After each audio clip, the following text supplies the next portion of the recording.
Last week, The Hill's editor-in-chief, Bob Cusack, sat down with our first guest, Bruce Pyenson. He's a former principal and consulting actuary at Milliman and former MedPAC commissioner. Take a listen. So, Bruce, you have a new report out commissioned by our sponsor, the Alliance for Aging Research. It looks at a new framework for quantifying healthcare value. Why do we need a new framework? And tell us a little bit about this report. Sure, Bob. The term value is used all the time in healthcare, and it means a lot of different things.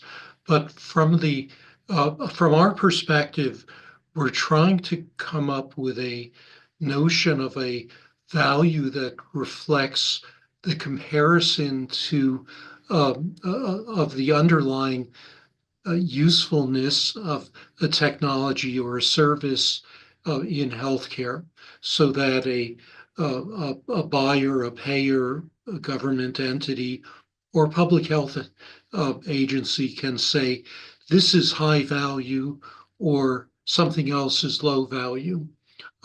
So there's a pressing need for this because the existing structures for value have been criticized with good reason as being discriminatory and inconsistent and mathematically awkward. And why is that? It's always a tough thing to do, right? Putting a value on quality and value in years on your life. What have been the justifiable criticisms that you and the other authors have said maybe we need to look at another way to do this? Well, the foundation for what health economics does is transactions between individuals and the choices, the preferences that an individual has in a theoretical kind of setting.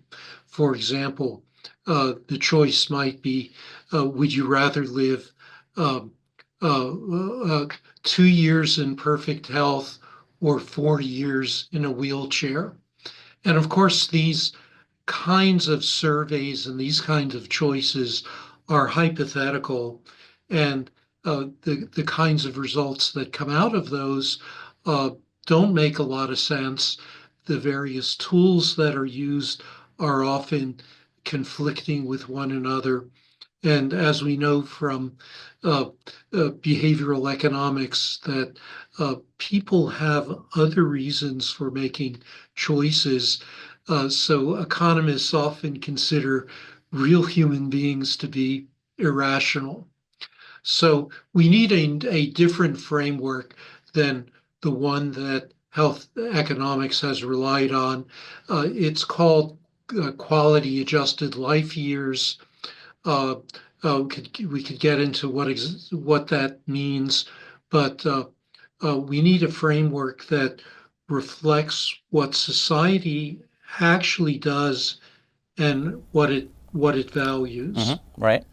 For example, uh, an economist might argue, well, uh, what's uh, what's the right price for throwing a life preserver to your dying child? If you have a life preserver, what would the parent be willing to pay? That's a classical economic kind of transactional notion, a willingness to pay argument. But our society and any society that we probably consider civilized doesn't do that. We do things like have broad programs for swimming pool safety. We're training lifeguards. We're training people, teaching people how to swim. Or we have programs and spending for people who are severely uh, uh, uh, mentally or physically disabled, whose quality of life might be very low.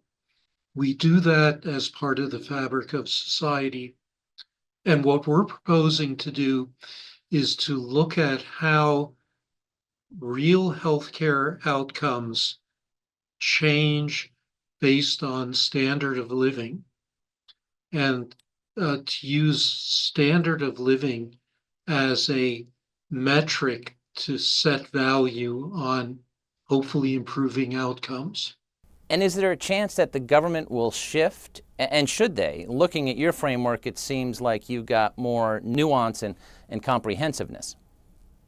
Well, thank you. The classical uh, health economics framework using QALYs is not has not been adopted in the United States by government agencies, and in fact, there's strong opposition to it uh, because it does discriminate against older people or people with disability. Right.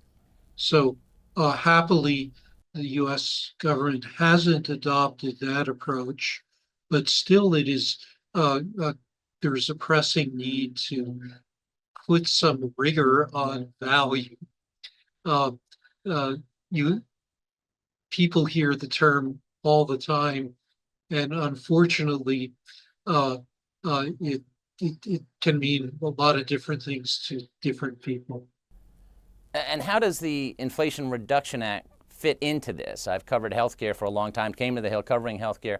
And as you mentioned, different agencies deal with different things, and then you deal with different agencies on cost effectiveness and reimbursement. The Inflation Reduction Act, I mean, basically was an effort that was decades in the making as far as the healthcare component of negotiating prices, and it finally got into law. Tell us a little bit about that and where you think this part of the IRA is going. Oh, well, in my opinion, the IRA is, as you said, long overdue, and the negotiation of drug prices is something, in my opinion, that the industry can manage. And although you hear a lot of complaints from the industry and its spokespeople, uh, they will manage with that. Everything else in Medicare gets its fees set, whether it's surgeons or uh, advanced imaging technology or hospitals. So the 10% of spending that's drugs is now becoming part of the rest of the Medicare program, and I think that's a good thing. Uh-huh. Uh, uh, the the issue of value is really, I think, more fundamental and will start to come up more and more as we look at the outrageous spending of the on healthcare in the U.S. economy. We are spending close to 20% of our gross domestic product on healthcare. Our outcomes by almost all measures are worse than any other advanced country, or certainly than the average.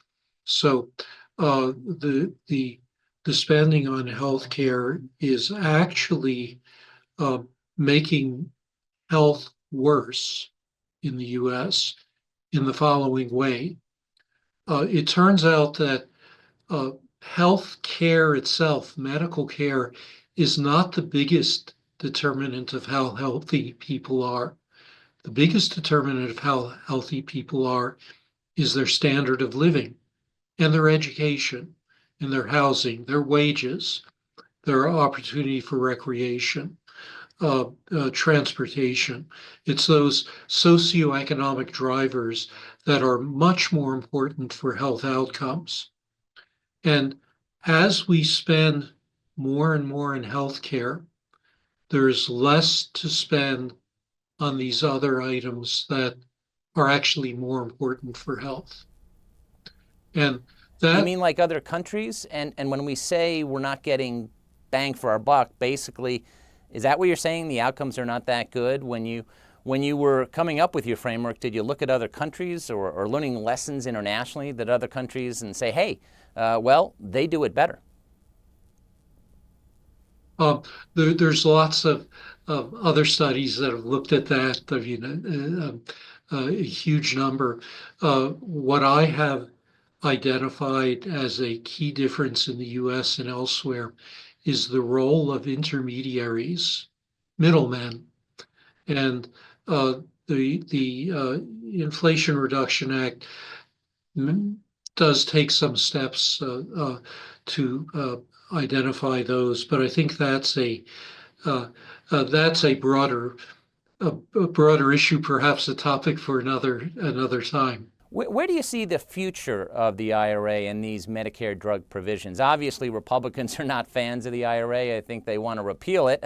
No doubt about it. They've already voted in Congress on that. But in both the energy and healthcare sector, it's hard to take away benefits. We saw that with the Affordable Care Act, and some Republicans are saying we can't repeal all of the IRA, but also then because there's only a certain amount of drugs that are being negotiated, where do we go from here in the years to come? I think it'll take its course. The industry has, in my opinion, plenty of opportunity for innovation, and I think the whining that I hear about if you don't let us charge as much as we want, we're going to stop innovating. The role of the industry in documenting that, and in fact, its role in innovations doesn't stand up to scrutiny. And I think I'm enthusiastic about the medical breakthroughs that are coming, and I think they will still come, and we'll have the benefits of those. But right now, um, we're not seeing the benefits in longevity or health outcomes. Our health outcomes are worse. So I would challenge that issue. Perhaps a different question is if we are going to uh, have monopolies or oligopolies in healthcare, which is an emerging trend, how should they be regulated? We have utility regulation as a basis for other kinds of monopolies, the electric, gas, things of that sort. Perhaps not ideal, but uh, if that's the direction that the healthcare system is going with, we need a different way to regulate it. Well, 2025 is going to be a big year because of the IRA and all that we've been talking about. But regarding prescription drug benefits, people watching this, there are healthcare experts watching this, but also just normal people who want to know what to do in the new year. What would be your advice? Well, I, I think, scrutinize the different options, and the big issue facing Medicare beneficiaries is whether to join a Medicare Advantage plan or not. And over half already have, half of the people who are eligible. So to understand what that might mean for uh, the kind of choices that you have going forward.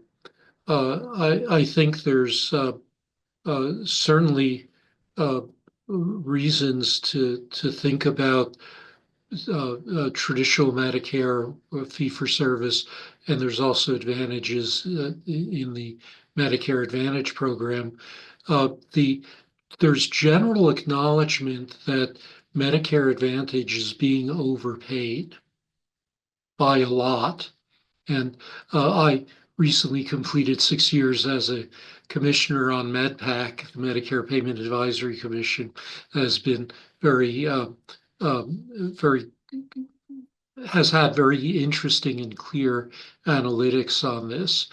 So the question we're going to face is, are we going to continue to, in effect, subsidize the Medicare Advantage industry and watch people get pulled into that industry because they can afford uh, perks, uh, or is something going to happen to reduce those overpayments?